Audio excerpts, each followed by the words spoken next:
Now, ladies and gentlemen, let us warmly welcome His Excellency, Mr. Hamid Karzai. Sir, thank you very much. Thank you very much. Very kind. Bismillahirrahmanirrahim. Mr. Chairman, Excellencies, ladies and gentlemen.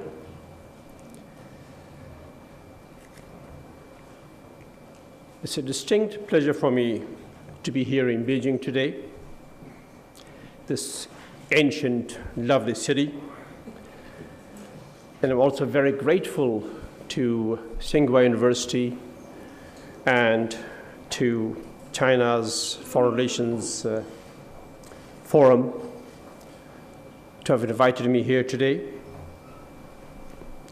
to a conference that is aimed towards peace, which is exactly what's increasingly lacking around the world.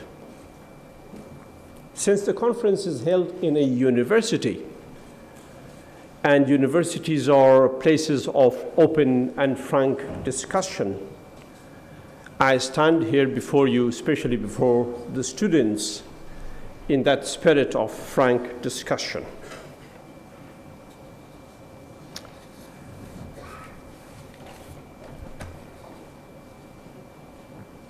Hoping that our discussions will bring us to solutions or at least ideas and suggestions towards peace. I also come, ladies and gentlemen, from a region that is in serious turmoil, and from a land, Afghanistan, that has not seen peace for so many decades.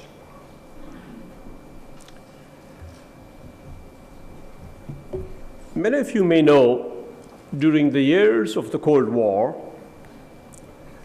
Afghanistan was the confrontation ground, unfortunately, between competing ideologies of the former Soviet Union and the United States, as it was called, the Western Bloc or NATO. When that phase was over, with so much loss of life and misery for the Afghan people as the consequence, Afghanistan became a place of interference by our neighbors, especially one of our neighbors. And in the wake of September 11, when the United States came to Afghanistan to fight extremism, terrorism, and also to help Afghanistan regain our poise, we hoped that Afghanistan was now reaching better days, which initially was the case, where the Afghan people, the common man of Afghanistan, broadly and wholeheartedly supported the US and allied mission in Afghanistan. The initial victory against terrorism and radicalism was swift and well done, and the Afghan people gave wholehearted support to the United States mission in Afghanistan, and as did our neighbors provide support to the United States and its mission in Afghanistan, sanctioned by the United Nations and the rest of the world. But soon after,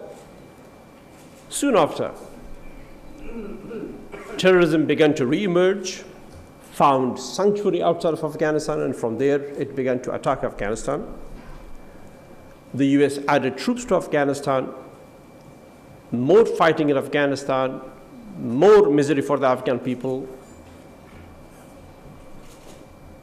and the story carried on. While this campaign in Afghanistan in the name of terrorism continued, we also saw terrorism growing from strength to strength every day.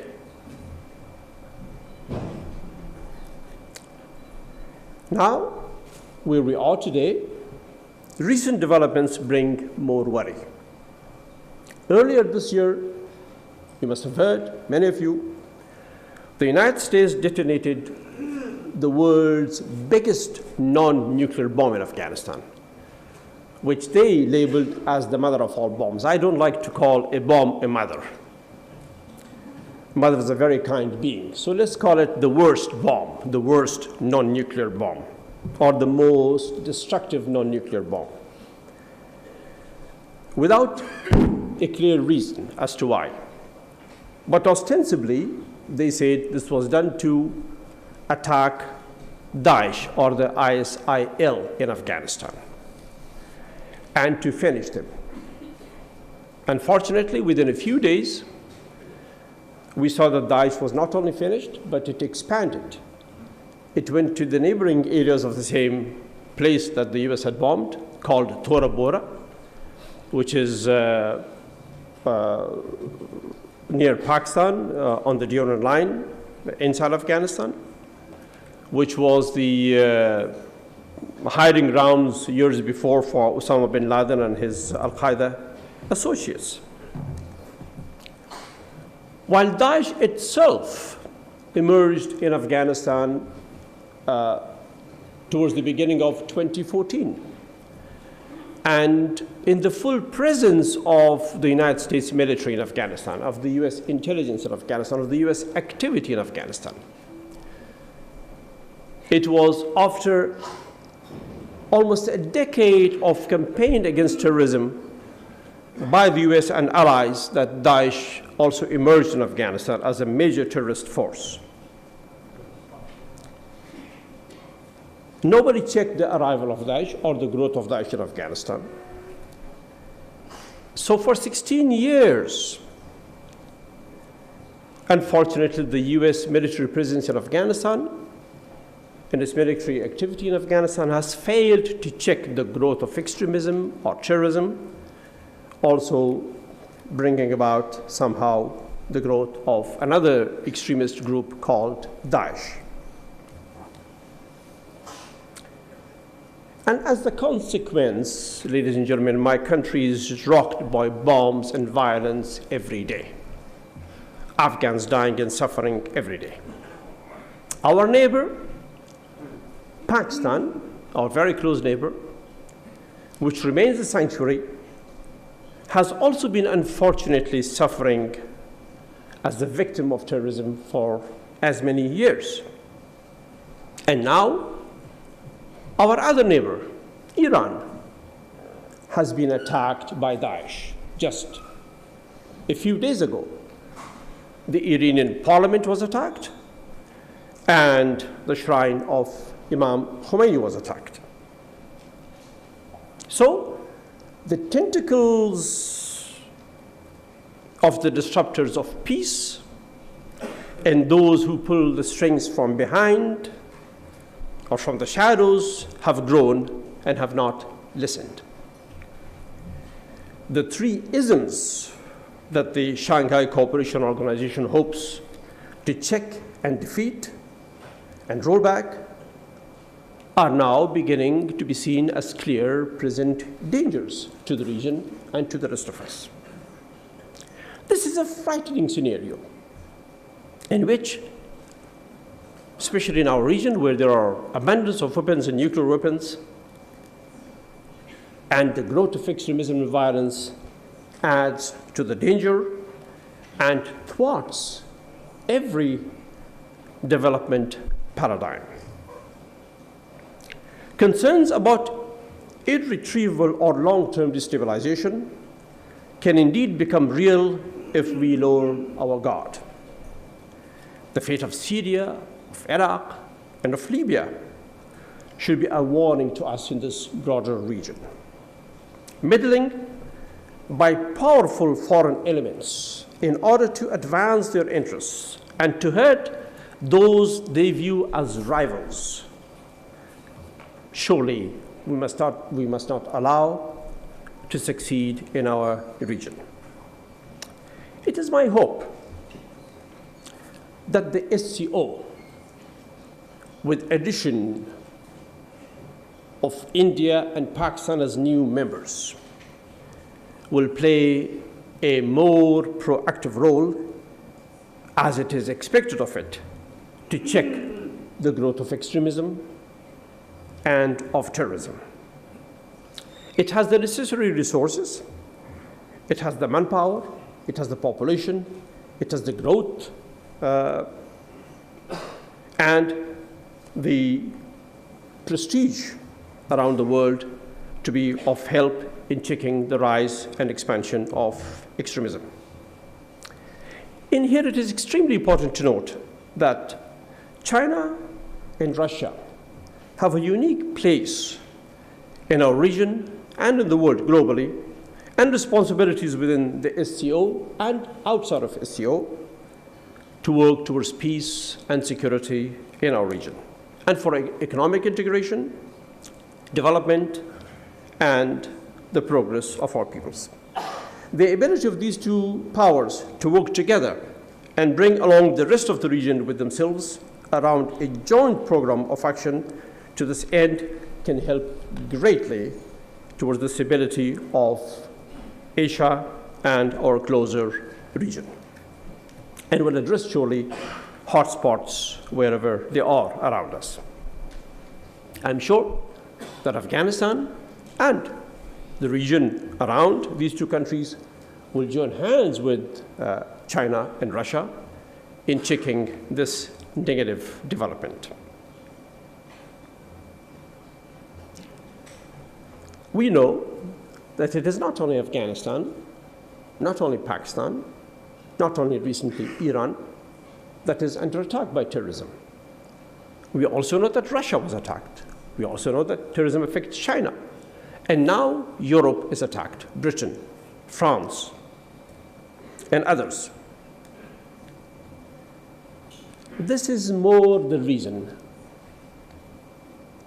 why global powers must get together. This is more the reason why we should cut through the thicket of differences and divergences to work together towards a peaceful world and towards checking and stopping and eliminating the scourge of violence and terrorism and extremism, and stop those who are backing it from behind the scenes.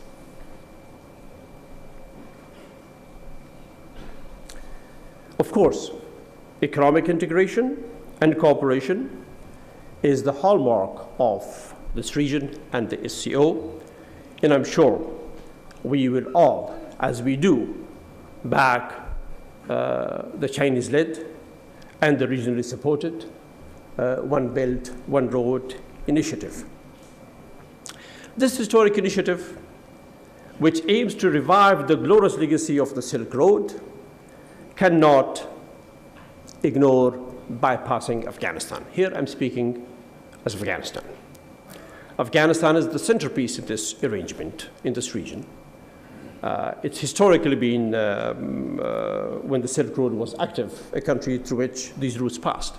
We easily connect West Asia with China and South Asia with Central Asia and West Asia.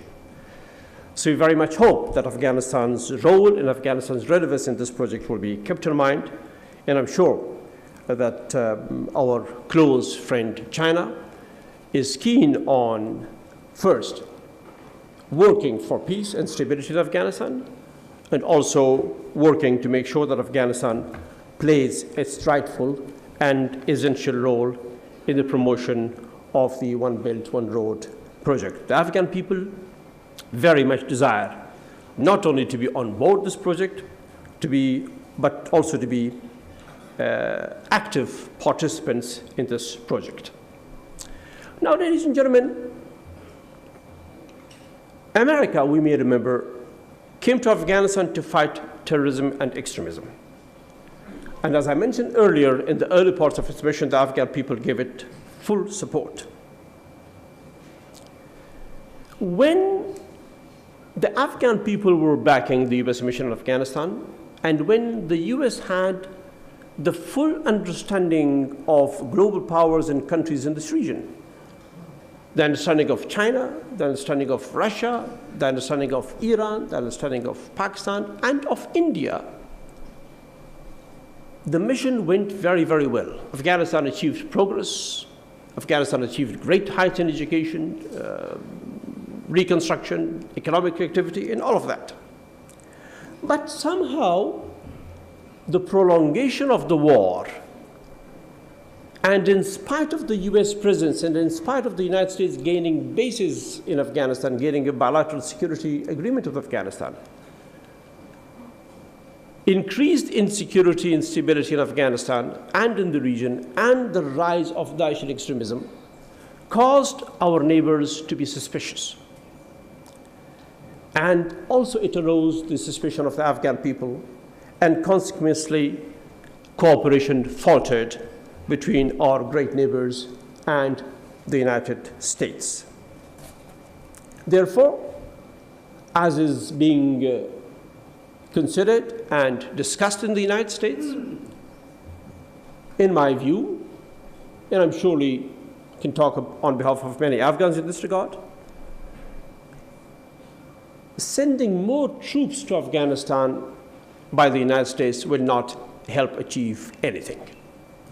Rather, it will cause more misery to the Afghan people, more debt to the Afghan people, and more suspicion in the region.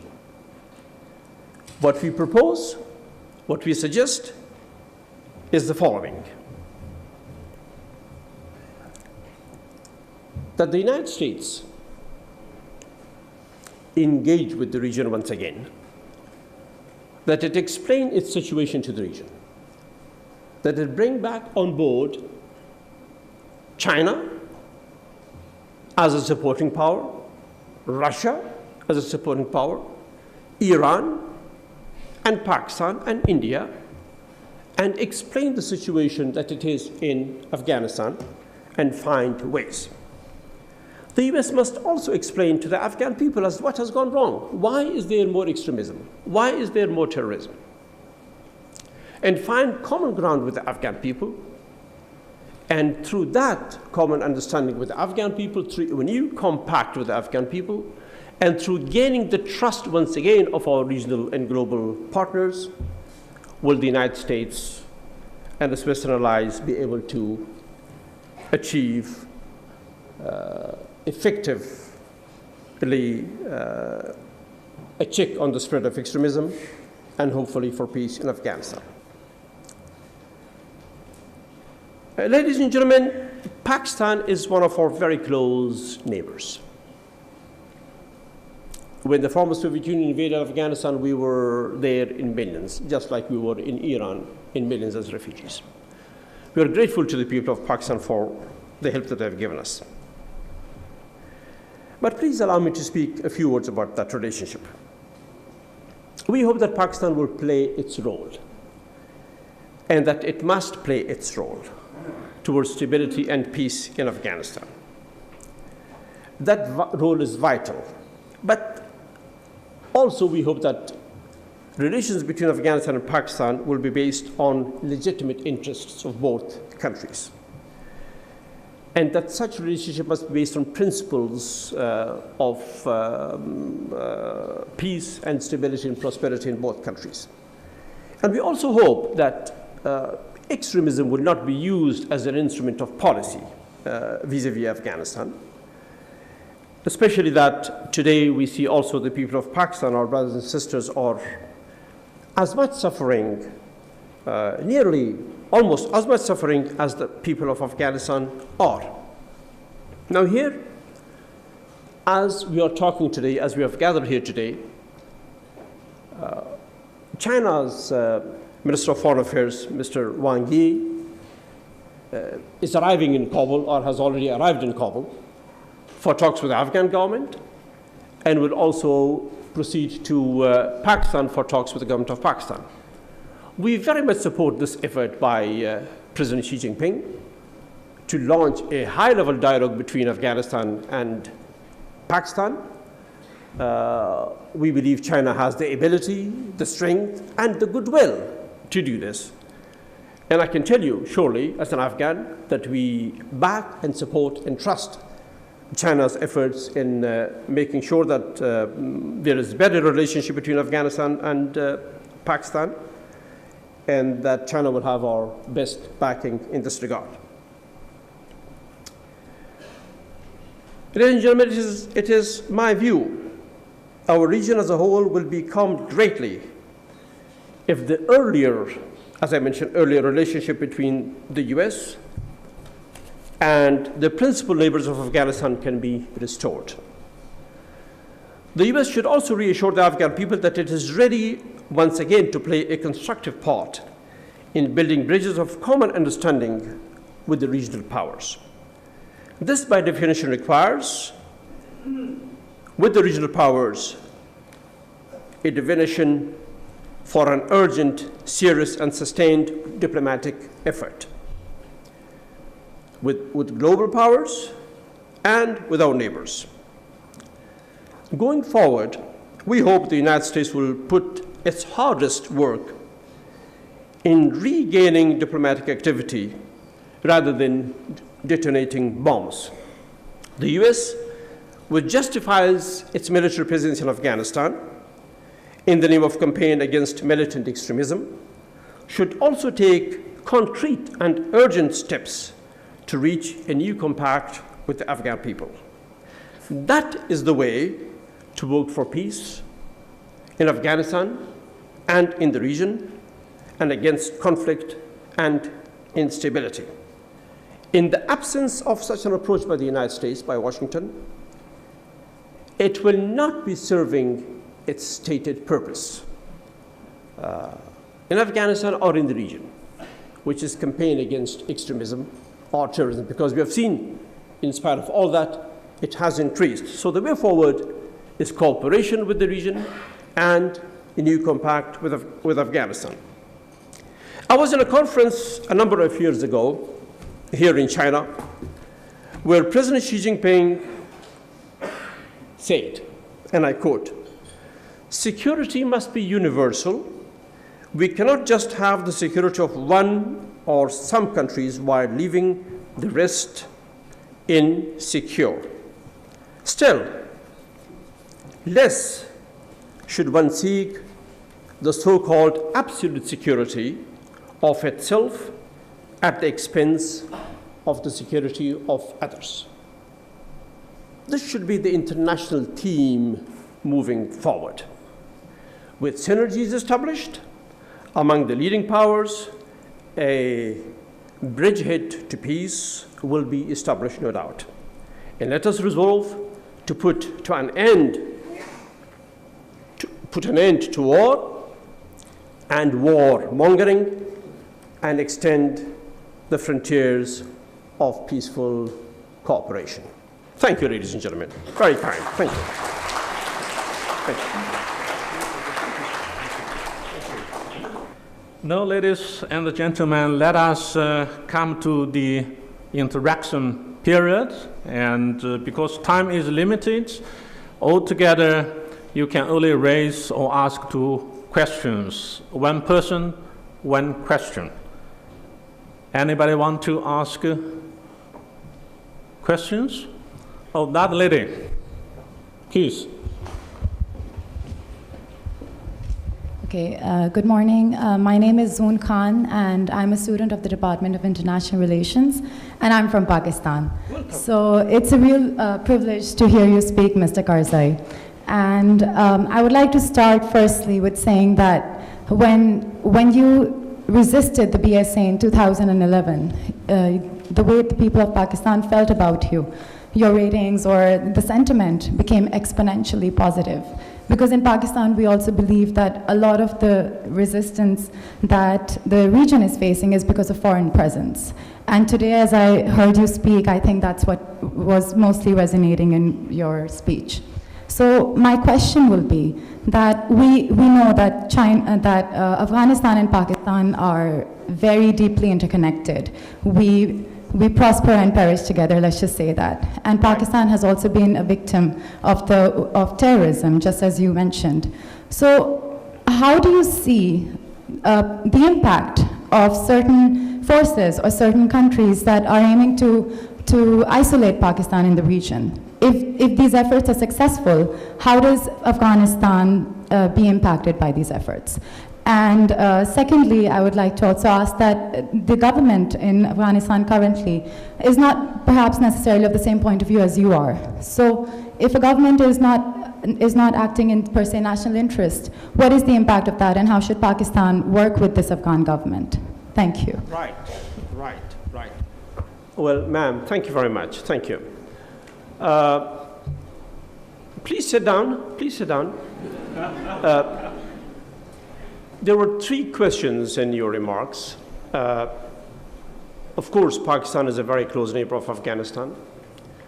Of course, the people of Pakistan provided us tremendous hospitality when we became refugees in the aftermath of the Soviet invasion of Afghanistan, and provided us tremendous assistance. Yes, Pakistan is almost equally suffering from terrorism. It is a victim. But may I also say it is a sanctuary as well. And it is the sanctuary part that is hurting both countries, Afghanistan and the people of Pakistan. And so we hope that will end. In other words, extremism that has arrived there as a consequence of policies, either in collaboration with the West or of its own designs, is now beginning to hurt everybody, including the people in Pakistan. This does not negate the desire of Afghanistan to be in the greatest of relationships with Pakistan. We love to have that relationship. And that's why I was so happy the day I was moving towards China. I learned from our Chinese friends and from the Afghan government that Foreign Minister Wang Yi is going to visit Afghanistan today. He's there right now. Maybe, yes, he's going to begin in an hour or two his conversation with the Afghan government. And then we'll move on to Pakistan to talk there. So let's give China all the help that it needs by both countries in sincerity to get us together on a better platform of closer relationships. Nobody wants to isolate Pakistan. No country wants to isolate Pakistan. If you're referring to India, no, that's not what India is doing. India is a friend of Afghanistan, a great friend of Afghanistan. Just like China is a great all-weather friend of Pakistan, India is an all-weather friend of Afghanistan. And this all-weather friendship between Afghanistan and India and all-weather friendship between China and Pakistan has not stopped Afghanistan from becoming the closest friend of China. We have a strategic partnership with China. We have the closest relationship with China. And when I was the president, I did my best to expand our relations with China full strength. Neither India told me don't do it, nor did the US tell me don't do it, nor did Iran, the former foreign ministers here. Everybody backed that. So let's do it ourselves. If Pakistan and Afghanistan can be good, nobody else can interfere with us. Of course, if you are fighting one another, then infiltration can occur. And that's our fault, not somebody else's fault. The current government of Afghanistan, ma'am, is equally desirous of close relations with Pakistan. The current government of Afghanistan is equally trying to have close relations with Pakistan. Of course, there are certain differences of approach and opinion. It is the sanctuaries that also causes hurt to this government. It's the, if I may say it euphemistically, is the arrival of extremists from there that causes hurt to this government, as it did to my government. But we are deadly bent upon having the best of relations with Pakistan and its people, with the people we already have. And we hope the same will be with the military as well there.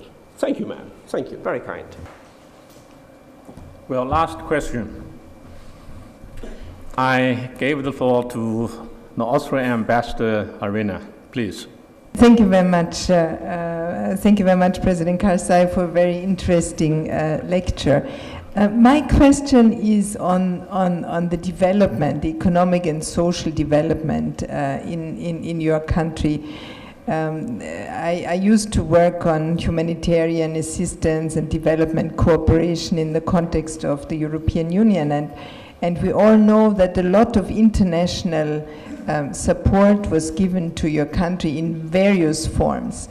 What, in your view, are the main obstacles so that we can actually see a really good progress on economic and social development issues in your country, which I tend to believe are very important to also overcome extremism in all its forms? Thank you. Well, the ambassador of Austria? Right. Thank you, ma'am. Indeed, the international community provided Afghanistan tremendous assistance. We have Prime Minister Kevin Rudd here from Australia, one of the countries that provided Afghanistan a lot of assistance. We have Russia here, Mr. Ivanov, who provided assistance to Afghanistan. We have Iran sitting here with tremendous assistance. China is a prime example of that assistance as well. I see our Indian friends here, ambassadors, with tremendous assistance provided to Afghanistan. Europe was one of the frontline entities as a collective entity of providing immense support to Afghanistan. The United States was at the forefront of all in providing a lot of resources and money to Afghanistan. Part of those resources were very well spent in improving health services, in improving education. We are a much better, much higherly educated society today than we were 15 years ago, with thousands of Afghan youth educated all around the world, in India, in China, in the United States, in Russia, in Iran, in Pakistan as well. So, ma'am, we are grateful for that. That assistance has been in great part spent well. There were areas, of course, where there was immense deficiency and wastefulness and corruption as well. I believe we, in spite of the difficulties that we have with the US and with NATO in terms of failing to bring security to Afghanistan, failing to defeat terrorism in Afghanistan and in the region, on all other issues of assistance and developmental cooperation and assistance to Afghanistan, we are immensely, immensely grateful. And we will never forget that. So you are right, that development must continue. But in the end of the day, it is the Afghan people who can do it themselves. Invest in Afghanistan. We are an immensely rich country in mineral resources and in opportunities. Come and invest in Afghanistan, and the returns will be both ways. And that's how Afghanistan will progress. In other words, help us stand on our own feet. And thank you for the help. Thank you.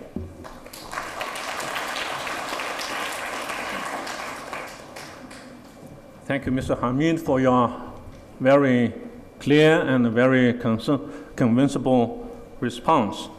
Well, according to the time schedule, we have to stop here, and let me once again, on behalf of the floor, to thank you, Mr. Hamid, very much for your remarkable statements and response. I sincerely hope that as a close neighbor of China, your country will come to a very peaceful, stable, and prosperous state. Thank you. Thank you very much.